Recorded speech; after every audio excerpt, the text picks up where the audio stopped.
এখন সংগ্রাম লড়াই হচ্ছে আমাদের এই নির্বাচনে জয়লাভ করবার সংগ্রাম। বিএনপি কোনোদিনই পরাজিত হয়নি, পরাজিত হবে না। বিএনপি হচ্ছে এই দেশের জনগণের দল, বিএনপি হচ্ছে মুক্তিযুদ্ধের দল, বিএনপি হচ্ছে গণতন্ত্রের সংগ্রামের দল। আমাদের নেতা খুব শিগগিরই আমাদের মাঝে আসবেন। আমি আজকে যেহেতু বাংলাদেশের সব এখানে উপস্থিত আছেন, আমাদের নেতৃবৃন্দ উপস্থিত আছেন বিএনপি, আমি আপনাদেরকে জানাতে চাই, নেতা যেদিন আমাদের আসবেন, যেদিন বাংলাদেশে পা দেবেন, সেদিন যেন সমগ্র বাংলাদেশ কেঁপে ওঠে। বন্ধুগণ, এই কথাটা আপনাদের মনে রাখতে হবে, পারবেন তো? ইনশাআল্লাহ আমরা সেই দিন আমরা গোটা বাংলাদেশের চেহারাকে বদলে দিতে চাই। আমরা সামনের দিকে এগোতে চাই, প্রগতির দিকে এগোতে চাই। বাংলাদেশকে আমরা বাংলাদেশের একটা মর্যাদার আসনে প্রতিষ্ঠা করবার জন্য আমাদের নেতার যে চিন্তা ভাবনা তাকে বাস্তবায়িত করার জন্য আমরা সামনের দিকে এগিয়ে যেতে চাই। 1971 সাল আমাদের অস্তিত্ব, এই কথাটা খুব জোরে সোরে মনে রাখবেন। যারা এই কথা বলার দুঃসাহস দেখান, ঔদ্ধত্য দেখান, 1971 সাল নাকি আপনার বলছে, 1971 সালের, আজকে আমি পত্রিকায় দেখলাম 1971 সালের প্রজন্ম নাকি নিকৃষ্টতম প্রজন্ম। কোন সাহস এই কথাগুলো বলে তারা? আজকে এই কথাটাই আমি মনে করতে চাই যে আজকে আমাদের রুল কবির বিষয়ে বলেছেন যে পেছন থেকে অন্ধকারের মধ্য দিয়ে একটা কালো থাবা বেরিয়ে আসছে কিনা, আর একটা ফ্যাসিজম অন্য দিক থেকে আমাদের উপরে চেপে বসতে চাইছে কিনা। আজকে মানুষকে বিভ্রান্ত করে এবং দুর্ভাগ্যজনক ভাবে আমাদের প্রিয় ধর্মকে ব্যবহার করে তারা আজকে বাংলাদেশের মানুষকে বিভ্রান্ত করতে চাইছে কিনা। আজকে সেই শক্তির বিরুদ্ধে আমাদেরকে রুখে দাঁড়াতে। আজকে নতুন সে লড়াই, একদিকে আমাদের বাংলাদেশকে একটা রাজনৈতিকভাবে, অর্থনৈতিকভাবে দৃঢ় অবস্থানের মধ্যে দাঁড় করাবার লড়াই, আরেকদিকে হচ্ছে এই অপশক্তিকে রুখে দেওয়ার লড়াই। এই দুটিকে নিয়েই আপনাদেরকে এগোতে হবে। আজকে অত্যন্ত ভারাক্রান্ত হৃদয়ে আল্লাহ তাআলার কাছে দোয়া করতে চাই, প্রার্থনা জানাতে চাই যে আমাদের গণতন্ত্রের মাতা, যিনি তার সারাটা জীবন গণতন্ত্র প্রতিষ্ঠার জন্য, বাংলাদেশের স্বাধীনতা সার্বভৌমত্বকে রক্ষা করবার জন্যে এবং বাংলাদেশকে সামনে এগিয়ে নেওয়ার জন্য লড়াই করেছেন, সংগ্রাম করেছেন, যিনি আজকে গুরুতর অসুস্থ অবস্থায় হাসপাতালে আছেন, তার আল্লাহ তাআলার কাছে দোয়া জানাতে চাই, প্রার্থনা করতে চাই আল্লাহ তাআলা তাকে যেন সুস্থ করে আমাদের মাঝে ফিরিয়ে দেন। দীর্ঘ 15 বছর একটা ভয়াবহ, একটা দানবীয়, একটা দুঃশাসনের মধ্য দিয়ে আমাদের গণতন্ত্রের সমস্ত প্রতিষ্ঠানগুলোকে ভেঙে দিয়ে, চূর্ণ বিচূর্ণ করে দিয়ে তিনি একদলীয় শাসন ব্যবস্থা, ফ্যাসিস্ট একটা ব্যবস্থা কায়েম করতে চেয়েছিলেন। সেই ভয়াবহ দানবীয় রাজনীতিক দেশ ছেড়ে পালিয়ে যেতে বাধ্য হয়েছে। আমাদের ছাত্র জনতার, আপনাদের দীর্ঘ 15 বছরের লড়াই সংগ্রামের মধ্য দিয়ে আমরা আজকে একটা মুক্ত অবস্থায় বাংলাদেশকে নতুন করবে গড়বার, নির্মাণ করবার একটা সুযোগ পেয়েছি। আমাদের নেতা, যিনি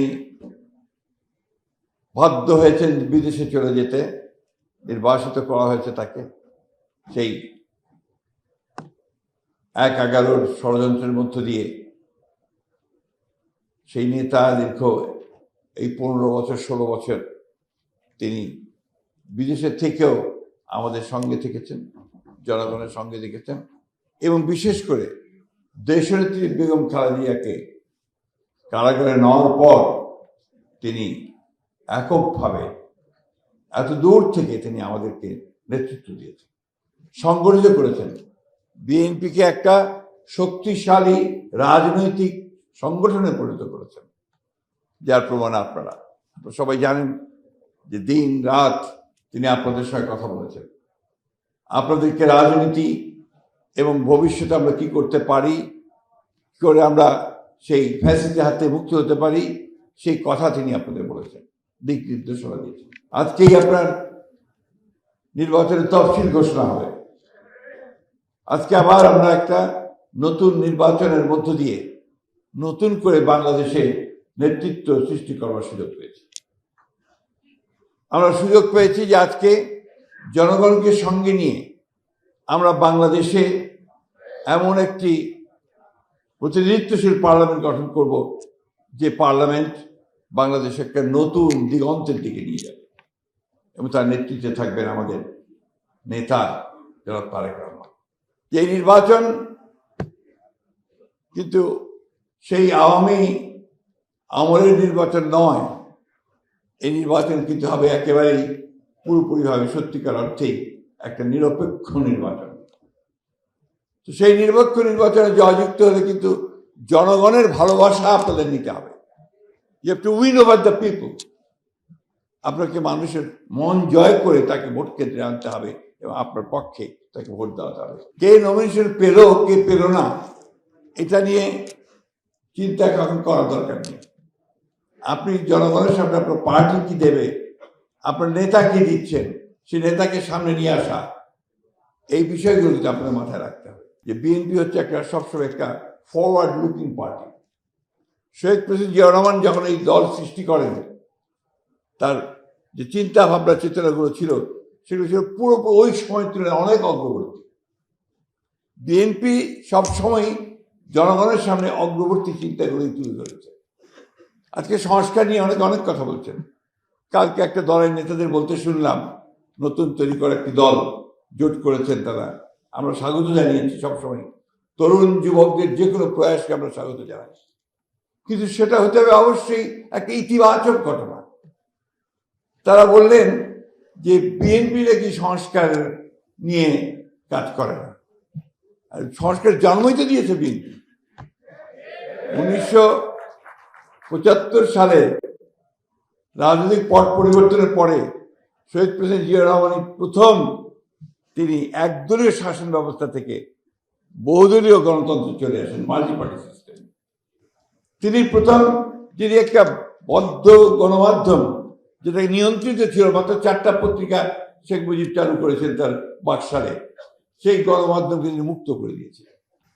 মানুষের বাক স্বাধীনতা থেকে মুক্ত করেছিলেন, বিচার বিভাগকে স্বাধীন করে দিয়েছিলেন।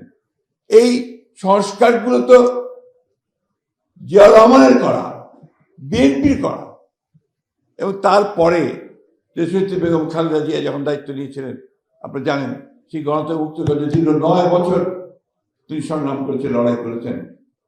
তিনি প্রেসিডেন্সিয়াল ফর্ম অফ গভর্নমেন্ট থেকে পার্লামেন্টারি ফর্ম অফ গভর্নমেন্টে নিয়ে এসছেন এবং মেয়েদের শিক্ষা, তাদের ক্ষমতায়ন, যুবকদের কর্মসংস্থান, শিক্ষার প্রসার, এই ব্যাপক কর্মযজ্ঞ নিয়ে অর্থনীতিকে পুরোপুরিভাবে আধুনিকীকরণ করা, এই বিষয়গুলো কিন্তু দেশের খালেদা জিয়ার আমলে শুরু হয়েছিল।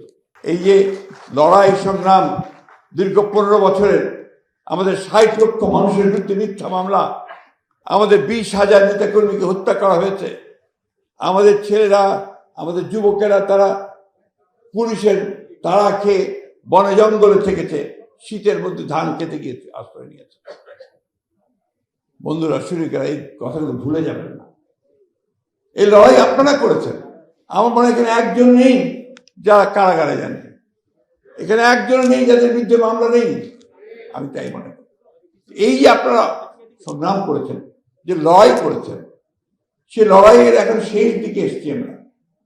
এই লড়াইয়ের মধ্য দিয়ে আমাদেরকে বিএনপিকে সরকার গঠন করতে করাতে হবে এবং সেই বিএনপি জাতিকে লিড করবে, সামনের দিকে নিয়ে যাবে আরো বেশি করে। তারই প্রমাণ আজকে আমাদের তারেক রহমান সাহেব নতুন একেবারে চিন্তা ভাবনা নিয়ে এসছেন।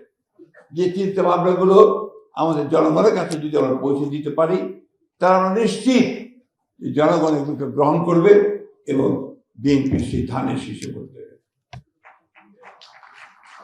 আমি আপনাদের কাছে যেটা আশা করছি, আমরা সবাই লড়াই করেছি, সংগ্রাম করেছি একটা লক্ষ্যে, যে আমরা আমাদের প্রিয় বাংলাদেশকে আমরা সত্যিকার অর্থেই আমাদের প্রতিষ্ঠাতা শহীদ প্রেসিডেন্ট জিয়াউর রহমানের যে স্বপ্ন, আমাদের নেত্রী এই সময় তার আপসীর গণতন্ত্রের নেত্রী বেগম খালেদা জিয়ার যে ত্যাগ, আমাদের নেতার যে ত্যাগ এবং স্বপ্ন, সেটাকে বাস্তবায়িত করবার সুযোগ এসেছে।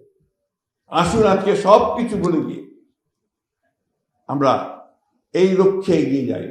এখন সংগ্রাম, লড়াই হচ্ছে আমাদের এই নির্বাচনে জয়লাভ করবার সংগ্রাম।